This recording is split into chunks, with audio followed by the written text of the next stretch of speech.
परिवर्तन संसार का नियम है।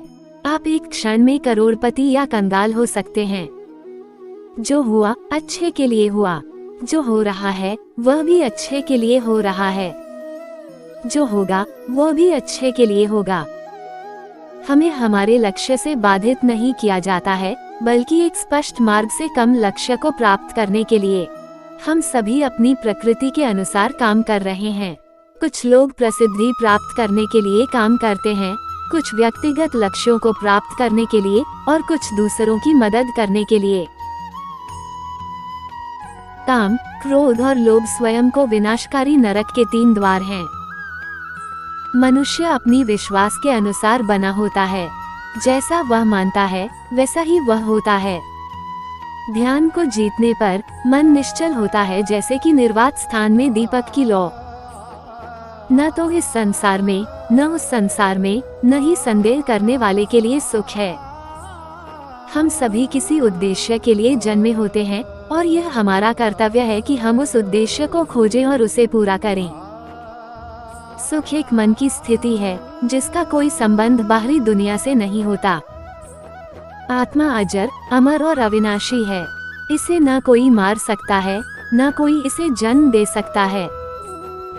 जो व्यक्ति अपनी इच्छाओं को नियंत्रित करता है वही इस संसार में शांति प्राप्त कर सकता है।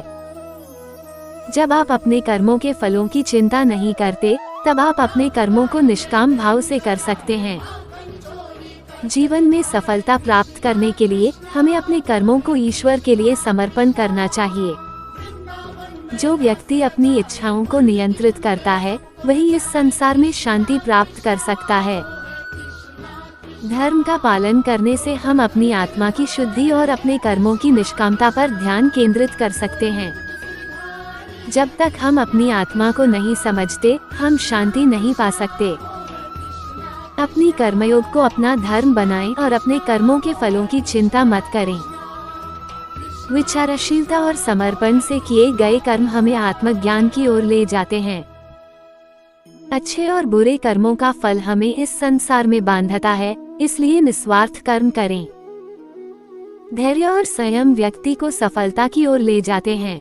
अच्छे और बुरे समय दोनों ही आते जाते रहते हैं, इसलिए हमें सदैव संतुलित रहना चाहिए। जब हम अपनी आत्मा को अच्छी तरह से समझ लेते हैं, तब हमें इस संसार की माया से मुक्ति मिलती है। अपने आत्मिक विकास के लिए हमें अपनी आत्मा की शुद्धि और अपने कर्मों की निष्कामता पर ध्यान केंद्रित करना चाहिए। आत्मा ना तो जन्म लेती है और ना ही मरती है। हम सभी खाली हाथ आए थे और हम खाली हाथ ही जाएंगे। जो कुछ भी आप करते हैं उसे मेरे लिए एक अर्पण बनाएं। आप जो खाना खाते हैं, आप जो बलिदान करते हैं, आप जो मदद करते हैं, यहाँ तक कि आपकी पीड़ा। इस संसार में 3 द्वार नरक के लिए जाते हैं, काम, क्रोध और लोभ के द्वार। इन 3 गुणों से मुक्त होकर व्यक्ति मोक्ष प्राप्त करने में सफल हो सकता है और सर्वोच्च लक्ष्य तक पहुंच सकता है। हम सभी समय के हाथों में कठपुतलियां हैं। व्यक्ति अपने मन के प्रयासों के अनुसार अपनी दिशा निर्धारित करता है। अच्छे विचार और सकारात्मक कार्य हमें सफलता की ओर ले जाते हैं। जीवन का उद्देश्य आत्मज्ञान प्राप्त करना है। जब तक हम अपनी आत्मा को नहीं समझते, हम शांति नहीं पा सकते। अपनी कर्मयोग को अपना धर्म बनाएं और अपने कर्मों के फलों की चिंता मत करें। विचारशीलता और समर्पण से किए गए कर्म हमें आत्मज्ञान की ओर ले जाते हैं। अच्छे और बुरे कर्मों का फल हमें इस संसार में बांधता है, इसलिए निस्वार्थ कर्म करें। धैर्य और संयम व्यक्ति को सफलता की ओर ले जाते हैं। अच्छे और बुरे समय दोनों ही आते जाते रहते हैं, इसलिए हमें सदैव संतुलित रहना चाहिए। ज्ञान और कर्म का समन्वय ही व्यक्ति को सफलता और शांति दिला सकता है। अहंकार हमें अपनी वास्तविक शक्ति और स्वरूप को समझने से रोकता है। अपनी भूमिका को समझकर और उसे पूरा करके हम अपने धर्म का पालन कर सकते हैं।